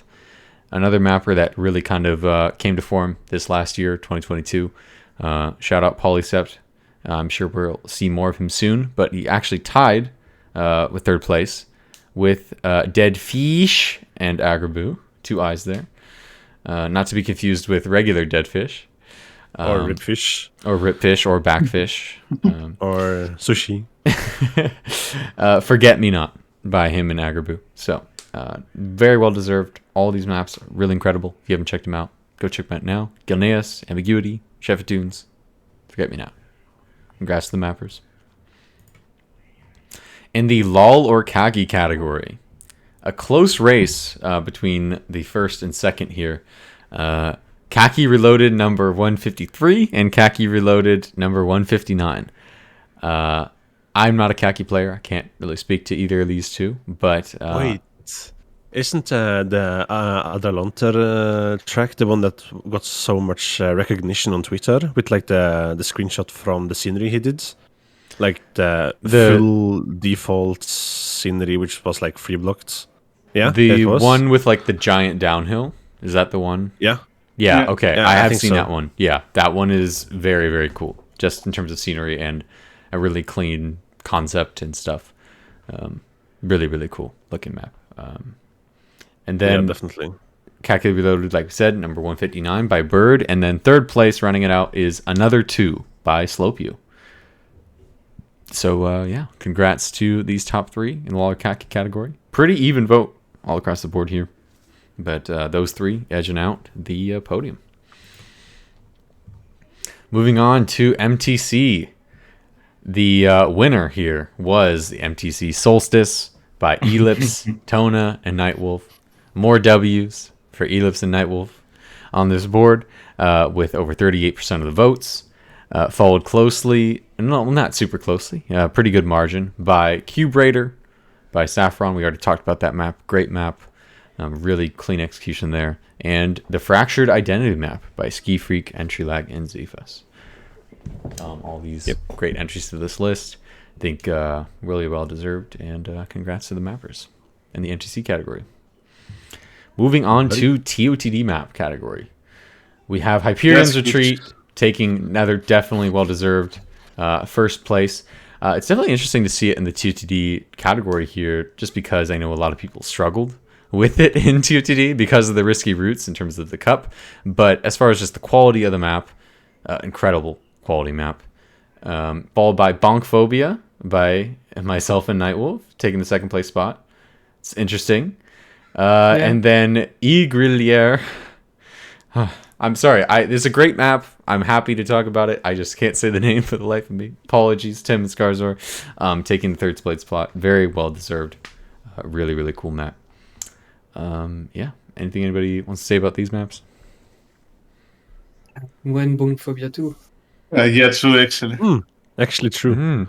I mean... Usu, what are you doing? Well, I mean, I don't know if I want to leak it yet, but Nightwolf and I do have another map coming out in the Phobia series. And I don't know exactly when yet, but... I just need to find time to... Yeah, in the near future, there is a new map in the Phobia series coming out. So, yeah, look out for that. And, yeah, congrats to all these mappers. Really cool stuff. And, yeah, TTD maps. Moving on to Royal maps. Put It in Reverse Royal takes the top spot by Maverick with 44% of the vote, followed by Rings of Power. Sorry, I'm not going to yell it, but it is in all caps, so I should have yelled it. But, you know, trying to be nice to the mic here. And then Icy Felix and Pipega, I like that name, are rounding out that third place spot, tying up the vote with 13%. Yeah, congrats to all these Royal mappers still out there, just having fun, doing some Royal. So cool stuff from them, and congrats to the winners. Then we have interesting category, silliest map. We see Gyroscope taking the number 1 spot from Scarza with 39% of the vote. Pretty commanding lead there. Over twice as many votes as the guy in second place, which is Shitfest, the Driver Parable by Juvo. Which was, if I recall, a Stanley Parable type theme spin-off thing with Shitfest. I think it's always interesting to see the things that come out of Shitfest, something that kind of started as a very low effort, just make something bad, to really high effort shit posts of maps, people that put dozens of hours into making something so incredibly stupid but thematically interesting and funny. I think it's really cool to see. And then, of course, we have one of the OG LOL of the day maps, Oops, Dropped My Nachos, by Esquethot, which is always going to hold a soft spot in my heart, personally, just because it was one of those maps where we kind of had not yet fully understood the LOL of the day dynamic yet. So that was one of the first where we really were like, oh my god, we're really playing a map called Oops, Drop My Nachos, where we just fall through a bunch of triangles. Like, that'll always hold a soft spot in my heart. So shout out to Esquethot for that. And yeah, congrats to these winners for the silliest maps. These are our silliest gamers. For Screenshot, we have a Whiskey Screenshot taking first place for his map. Eaux?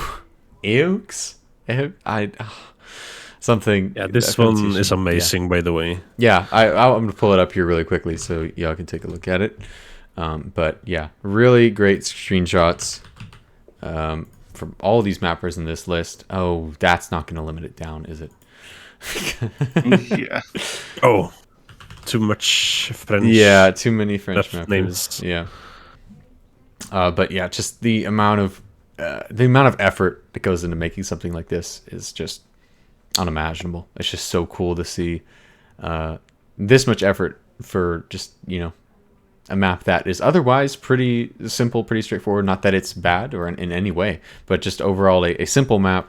But just going that extra mile to execute in this way and draw people in and just present it in this way. It's just really incredible. So definitely understand why he took the top spot with over 30% of the vote, followed by Haunter, by Prof, and the Titan travel map by Kiesla taking the third place spot for screenshot. So great stuff. Congrats to all these mappers making really cool screenshots for the maps. Yep. Moving on to project. So this one's pretty broad. There isn't this was not for any specific category in terms of mapping project, video project, campaign project, or item project. But nonetheless, we have a top 3 here. Taking the top spot is our very own Household Juices Way Too Many Transitions project. I think definitely goes without saying that this was incredibly important to the TrackMania scene in general in terms of giving players so much power and so much freedom in the editor. So definitely understand why this is in the top spot. I think there will definitely be a time where we talk about TrackMania in terms of pre and post WTMT. So it goes without saying that this is incredibly important and really cool stuff. Glad to see this in first place, followed by the advanced campaign in terms of campaigns that came out this year. This last year, 2022, advanced campaign. Incredibly influential for a lot of people. Really cool to see. We talked about that with Vixa, especially in the last podcast. Again, after you finish this episode, you want to listen to some more, we talked with Vixa last episode. Go check it out. But yeah, advanced campaign, really, really cool. And then the Christmas calendar project. I think 2022 was a really strong CCP in a lot of ways. A lot of great mappers, a lot of great stuff. Even if my map with Juice and Netfish was maybe a little bit too hard. It's fine. Yeah, but anyways, just lots of cool maps. If you haven't checked out some of the CCP maps, some of the advanced campaign maps, or just don't know what Way Too Many Transitions is, go check them out. Really great stuff, and congrats to all the winners here. So moving on to map packs. This is more specifically concentrated to map packs, so it's not a surprise that we see advanced campaign taking the number 1 spot with 57% of the vote, followed by the 3WP campaign and the Ukraine charity campaign taking the third place really spot. happy that actually UCC made it here in top 3.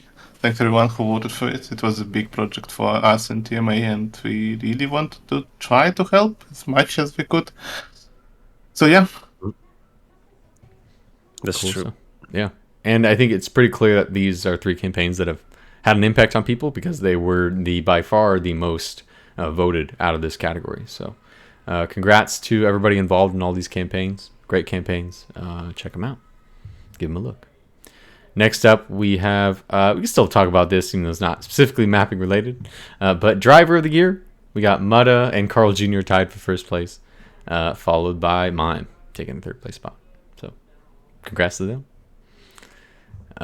Looking at the friendliest user, we've got S314KE. I know there's another pronunciation. Spike. Okay.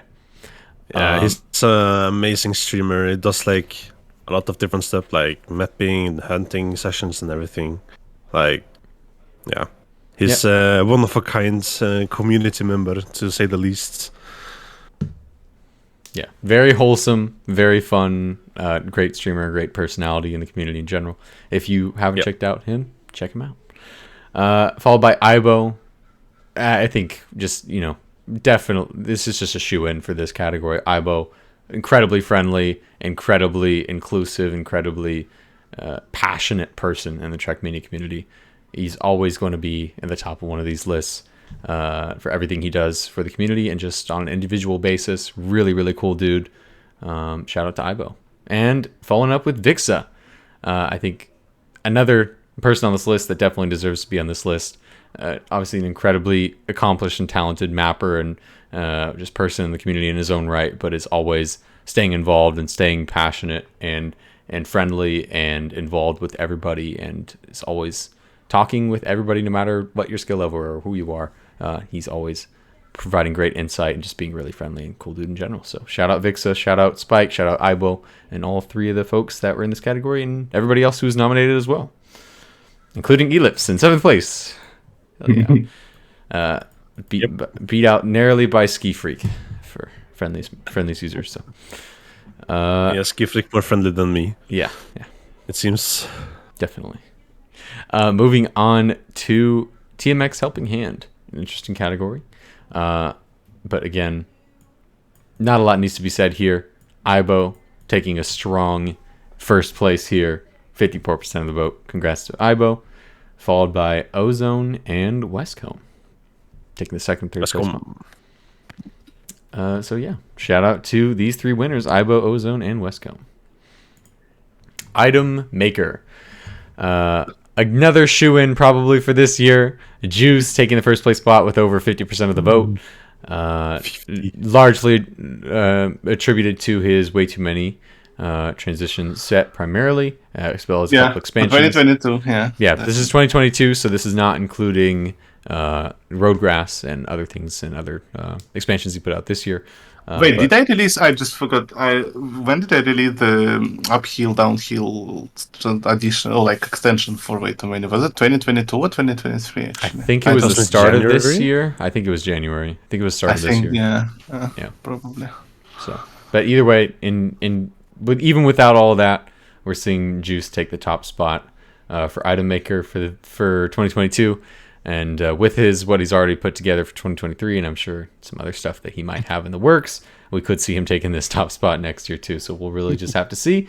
But either way, Juice taking the top spot, followed by Hankizmi in second place, and Stubskiesel, OG item maker here, taking the third place spot. So congrats to these item makers. Without the item makers, we would not be able to make the maps we do. So cannot give enough of a thanks to these guys, shamelessly thanklessly putting in that work and putting these items out for other people to use and organizing them and packaging them just to make it easier for everybody else to do what we like to do. So shout out to the item makers. And Thanks, then guys. What? Huh? No, just thanks. I thought you said something else. Okay. Whoa. And then item set. This was a little bit of a domination here. Oh man. There was a slight skew towards way too many transitions, taking the win here, followed by support structures additions, and then narrow road pack that came out. So, but clearly a huge impact made by way too many, with 134 votes. Very impactful item set for pretty much everybody who's making maps. So definitely well deserved. And shout out to the other two winners as well. And then nearing the end here, we've got the epic map category. This is kind of an interesting category because this also applied towards maps who were not made in 2022. And we had Great Yonder, Entry Lag and Ski Freak, another banger Entry Lag Ski Freak duo map, taking that first place spot, but really close category here, with Midnight Metropolis only missing by 1 vote, taking the second place, sharing that second place spot with Ghost. All three incredibly legendary maps in this top 3. So definitely difficult map. Difficult category to vote for. So many maps made that are epic in so many different categories and so many different ways and shapes and forms. But I think it's hard to say that these top 3 are not legendary all in their own right. So congrats to these 3 mappers for getting that recognition, either once again or just in general. So, and then we have our last category, which is the TMX Lifetime Achievement Award. And this year, Vixa took that number 1 spot with 29% of the vote, followed by Clear Vision and Juice taking the third place spot. So congrats to these 3 We also see Deadfish and Ealipse on this list, a little lower down, almost making the cut. Guys.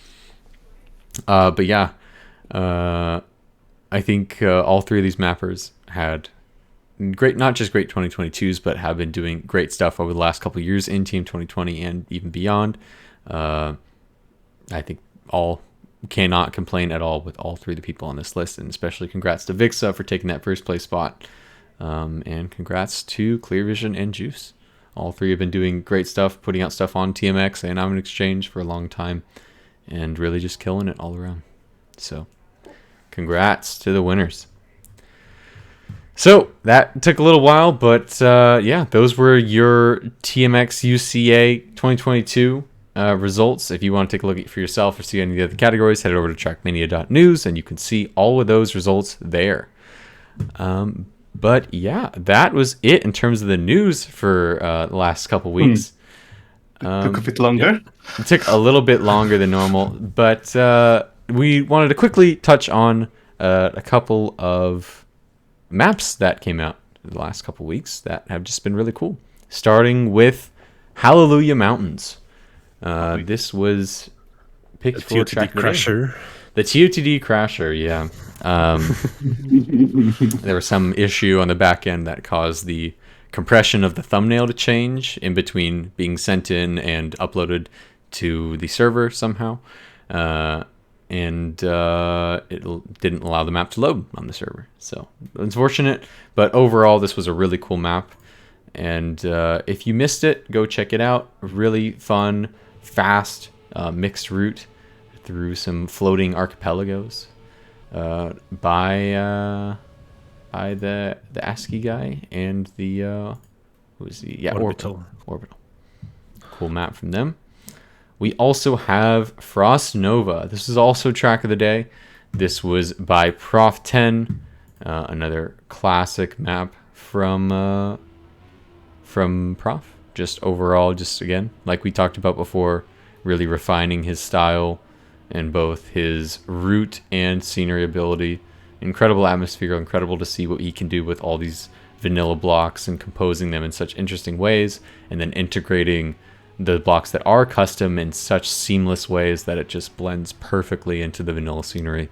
Really cannot be overstated how much Prof is able to bring to the table with these maps. So big shout out to Prof. If you haven't played the map, go check it out. Frost Nova. Followed by Biomech. I wanted to give this one a shout out. This one has not gotten TOTD yet, but it is an Ealipse map he put out. A really technical and transitional grass map, pretty tight, kind of not really competitive style, but just a little more intricate and transitional and tight than what maybe you normally see from Ealipse. I think it's really, really cool to see. Really, really strong execution and great scenery, utilizing a lot of different features to kind of bring it all together, and just a really cool map altogether. Definitely go check it out. And you definitely didn't forget to award it. Oh, I remember actually why I didn't award this yet, because I wanted to actually properly hunt it and then award it, so I left it unawarded to remind myself. That's why. I have an excuse this time. Yeah. I have an excuse, but yes, I awarded it. I did play it. I'm not in the top 10. I can't prove it right now, but I did play it. Okay, next up we have Prism. This is another Prof 10 map. Featuring Lackadel. This was a 2-minute long map. Just really, really cool map with incredible atmosphere and a really awesome route. So if you want to check it out, if you're in it for the long haul, I mean, 2 minutes, I guess, for as far as endurance goes, is not the longest map you could do, but overall, just a really, really great map with execution from two veteran mappers. Definitely worth a play. So go give it a shot. I definitely awarded that one too. Next up, okay, maybe I'm missing something there. This is one I just wanted to give a shout out to as well. Reiteration by Sophie. This was one of the first maps that came out as part of Ski Freaks mapping competition, which, if anybody's interested in, is still going on. It involves making a map that goes back on itself and uses the same CPs to go through the same route. So this has been done a couple times before in terms of just the general concept, but Ski Freak is kind of bringing it to the table as a competition to try to bring some more experienced mappers involved to try to execute that concept. And this was one of the first maps that was actually published as part of this competition, and I think it's incredibly well done. It is definitely not an easy thing to do, to make something both work forwards and backwards, but also be fun. And I think Sophie pulled it off really well. Mostly dirt, a little bit of mixed stuff, a little bit of transitions, which is also incredibly hard to do, to make transitions work in two different directions. So definitely check this one out. Really great map from Sophie. So she really killed it. And then the last one on the list I wanted to give a quick shout out to was The Milkman by O Klavu Kixis. This is a somewhat transitional speed fun, speed tech, grassy, just speed funny type map, going through a really unique atmosphere involving a lot of cows and milking of said cows. Just a really fun map. Just go check it out. It's really goofy, really fun. Yeah. And I just saw the thumbnail of this one, and I was like, "What?" Yeah, I think definitely worth a play. Really interesting and really fun map. And it also, from what I've heard, has a perfect 5-star on Map Review with like 25 votes or something. So you should try the Kevin map, guys. This map does have Kevin in it. And if you'd like a fan of this map, you should go check out the other Kevin related maps in the extended cinematic universe of Kevin. So yeah, the whole multiverse of Kevin. the Kevin multiverse. Lots of important universes of maps. We have also a couple bits of item news before we go into our last bit.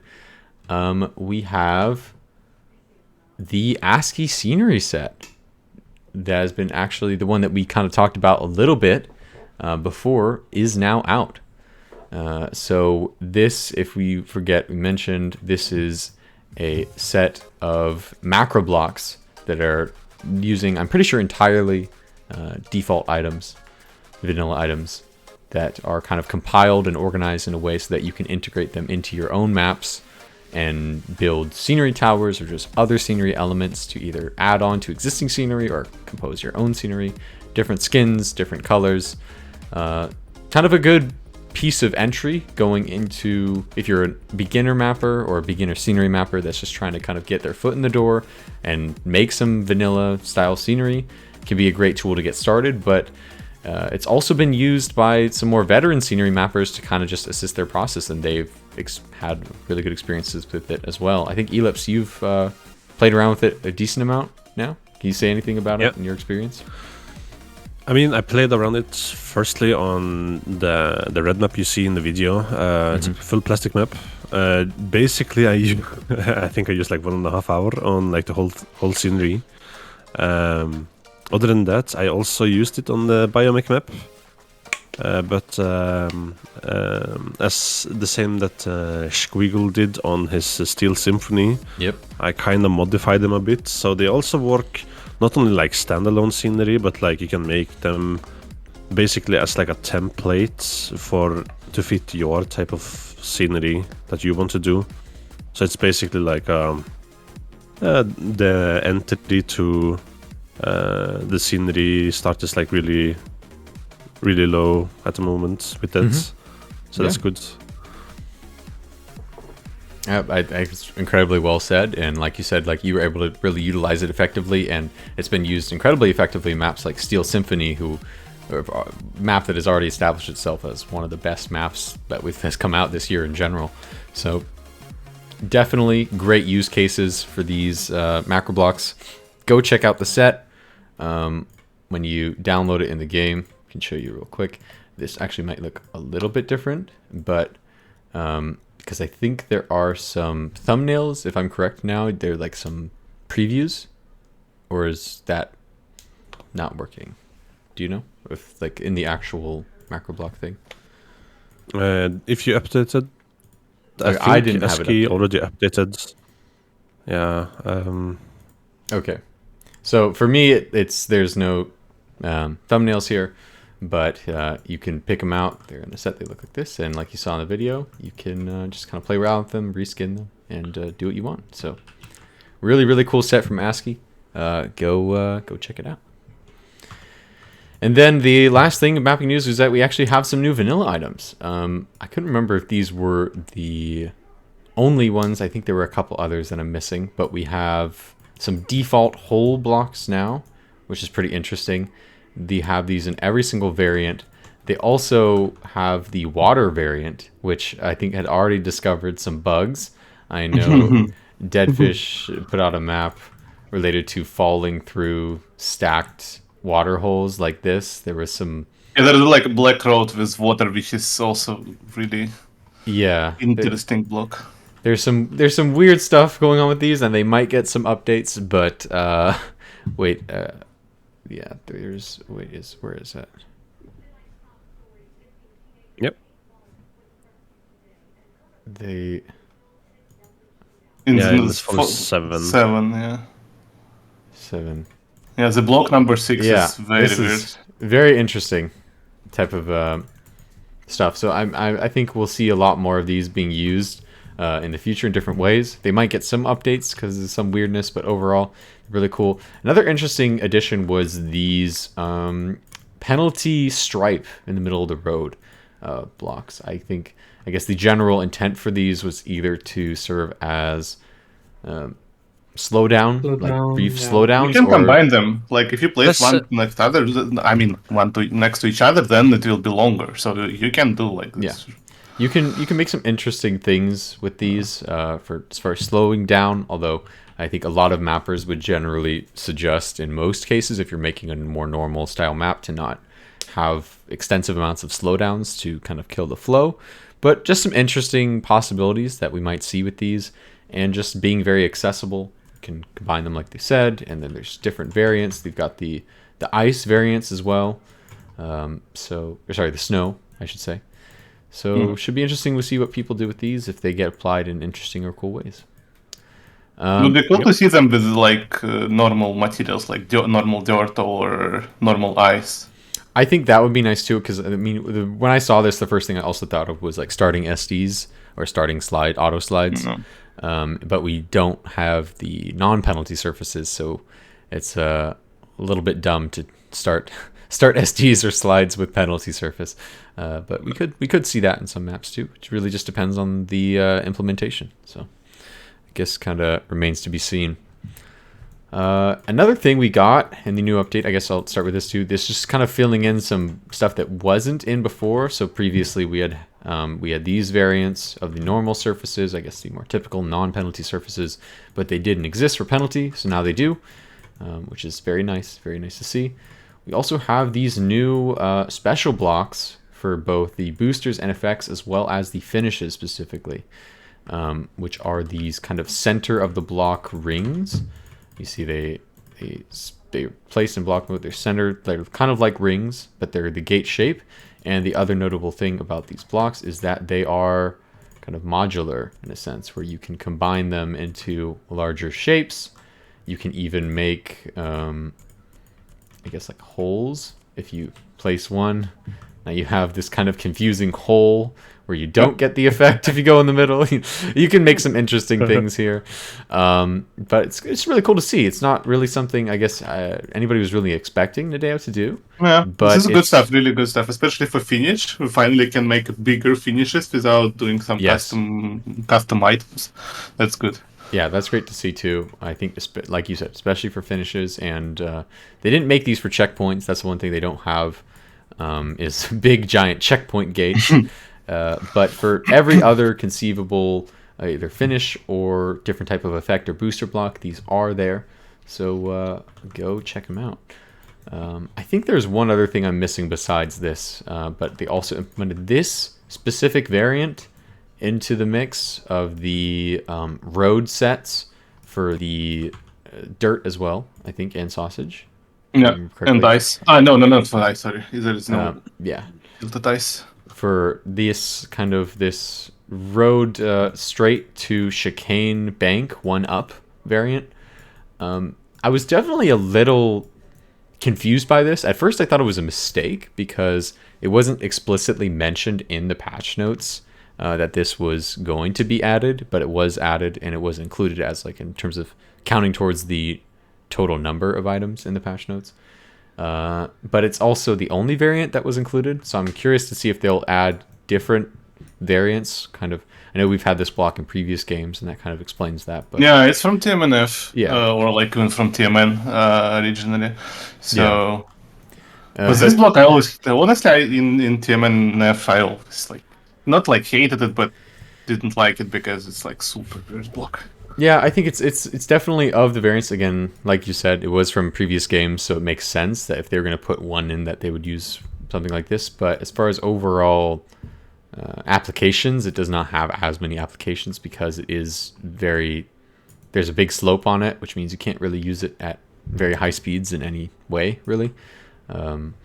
So It works nice as landing, but actually we tried this. I don't remember who it was, but we tried to compare this one with Way Too Many Transitions one, because I also have it in Way Too Many, and they're actually super different. So mine is like less slippery on higher speed, but I think this one drives better on lower speed. yeah, I think it can be good in. I mean, I'd say it generally works better in lower speed, but it does have applications in other ways. And that's not to say it's not a good block. I think it is a really solid addition. I think it's really great that they included it in vanilla. I'm just, I guess I'm curious to see if they add some more variants as well that are not just this one specific one, because it would be cool to see a couple other instances of more special chicane, bank to flats and whatnot. So I'm just waiting NADEO to put vanilla road ice blocks. I want to make a map for the campaign with those blocks, but it's not vanilla. That's true. I mean, it's been a while since we've seen new content in terms of vanilla NADEO created surface or road styles in general. I mean, the latest surface, I think it's the plastic. Yeah, and that was with the water. summer, almost 2 years ago now. So Yeah, summer 2021. yeah, so I think it could be something we see in the future, but we really just don't know yet. But we'll definitely, we'll be talking about it here on the Author Time podcast in the item news when it does happen. So, but I'm sure everybody will know about it anyways. I'm not going to act like we are the number one source for everybody's news. But yeah, that's about it in terms of item news. I think there were some other items in this update that I didn't mention, but I don't remember them off the top of my head. It's the start gates. Oh. But I think it was Vixa or Green K who said it. Yeah, the start gates and items. Oh, you're right. Oh, yeah. Oh, also they have the these arrows now, which is kind of nice. Multilap. Yeah, the multi-lap variations as well. But it's also nice to see they have the thumbnails have the arrows that kind of indicate the direction, because when you're looking through quickly, you might not always remember exactly. If I grab this one, I'm like, okay, I want the side checkpoint, but then I realize it's the wrong way or something.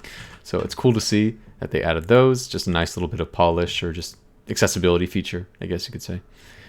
And then some more moving block variants, apparently. I don't I think think it's so. a wish. No. No? Mm-hmm. More moving blocks. Okay. But yeah, so a couple cool new items in the update. If you want to go play around with them, they are there in the vanilla block set now, so you don't even need to go download. But yeah, that's about it with the items update. So now we're going to just turn it over to a quick little Q&A. I know we're running pretty long here, but wanted to give you guys the opportunity to ask any questions you have for either Ealipse or Nightwolf in particular, or just the whole group of us for them. Do we have any questions that were already asked? That I didn't like to say anything. Oh, okay. Can you count both how... Vixa says, can you count both how many projects you have at the moment? I mean, on my side, I have limited the amount of projects at the moment because there is the TrackMania World 2, the campaign and stuff. I'm working on 2 projects, I think, for now. Maybe 3 with you, Ozu, but but that's it for now. I want to continue my ice campaign, but yeah, I need to find the time for. Yeah. I just checked because I use like a calendar thing to just keep track of everything. I counted the 13 projects at the moment. Oof. Wait, That's a lot. it's too much, Ealipse. I know. When do you And I'm work? here. Huh? When do you work? I work a full-time job and I'm also a dad, so time is limited. I don't know how you can do that. Okay, I guess maybe a good follow-up question for that is how many of those 13 projects are you actively like working on and are not in purgatory? Today, 4 of them. So some of them are on the hold for now. I mean, still planned. working on 4 different ones currently is still juggling a lot of balls. So that's I commend you for that. Yeah, and I'm not good at juggling, to be honest. I mean, you're still alive, so Yeah, true. Schlumpy says, "Do you plan to involve map requests campaign?" Not I would actually. love. For the podcasts, that's probably a question for Juice and Usu. Do we? I don't know. I don't know. There is no such plans yet. Yeah, true. I mean, if there is like some special stuff that also, I mean, since it's related to the mapping news and everything, probably let's say, for example, the ongoing now that Us already said about the ski mapping competition, like the back and forth. I mean, yeah, could be nice to mention these type of requests, I think. I think we have already discussed about that. If I remember correctly, Ealipse, to make like a scenery oriented competition, something like that. I don't know Oh, if you yeah. remember. Yeah, But like I think we got the idea from, was it Jorge who did the village campaign yeah, that we had? yeah, Yeah, that could and be fun. basically we forget again. Okay, 14 projects then, I guess. We have another question from Schlumpy. Who is the next guest? We do not have that confirmed yet, but we will make an announcement. So don't worry. But it should be a pretty exciting one, the one that we are hoping to have. So keep an eye out. Very special guest next week as well. And then we have a question from Vixa. Are there any specific things you want to improve on with mapping in general? Anything? Ealipse, Nightwolf? Tech from Ealipse? Yep. RPG on my side. Yeah, I really want to make a good RPG map. I have already made one, but I'm not happy with it. It Yeah, was got just like cutted. a test. I remember. Got cutted, there is, I think, 10 cut in the map. Yep. But it's my first map that is almost 10 minutes long, so I'm quite happy with it. But I really want to make a big RPG map, like with a lot, like a scenery that is really amazing, and yeah, it's really hard and time consuming, I would say. Yeah. That's fair. I guess outside of that, we have another question. Any concepts or ideas or lore themed maps you would try to do in the future that you're thinking about? I mean, for me, I'm a huge fan of an MMO called World of Warcraft. What's that? I haven't heard that. Basically, a game that started in 2004, and the lore started even way back in like 1990s or something. And probably some stuff inspired from that one, to be honest. I found some ways to do some shit, and that's we can't disclose everything yet. Project number 15, perhaps, in the future? Yeah. Yeah. On my side, I don't have anything in mind at the moment, to be honest. Wait, Fair you want some ideas? I have some. I've got another 15 ideas that aren't projects yet, but I'll give them to you. It's fine, don't worry. Don't worry. Oh, yeah. True. Lynn says, how about an Ealipse map with no rock called Somebody Stole My Rock? Yeah. Oh, Okla, I want to do a collab. Kevin stole my rock. Kevin stole my rock. Agraboo says, how about an Ealipse scenery with double the rocks? Well, you can't really quantify double the rocks because there's just an infinite amount of rocks. So you can't double infinity. So I don't know. Yeah, rock for Ealipse is Quantum, you know. So Yeah. Just play some easy.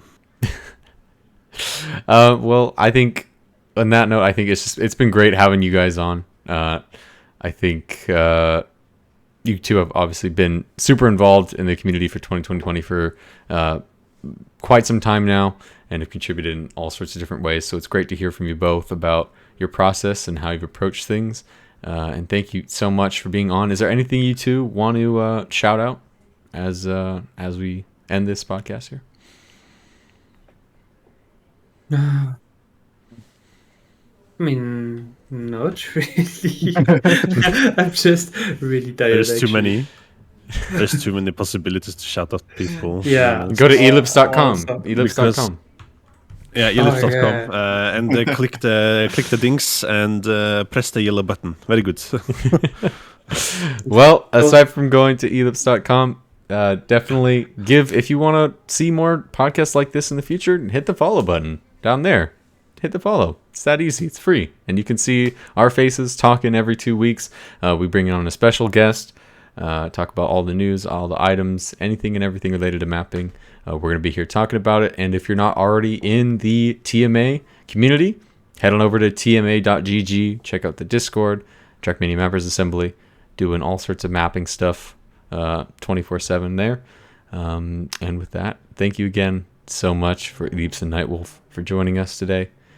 And we'll see you guys next time. Thanks, everyone. Bye, guys. Thanks.